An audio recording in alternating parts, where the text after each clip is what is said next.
Hello and welcome to another beehiiv feature update where I'm very excited to share one of our newest SEO features.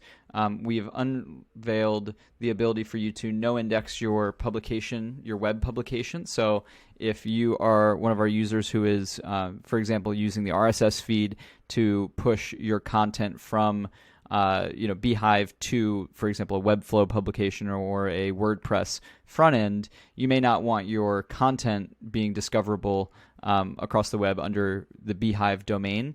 And so with that, now we have the ability for you to no-index your publications so that Google and other search engines will not search and index those pages, will not allow them to be served in the search engine.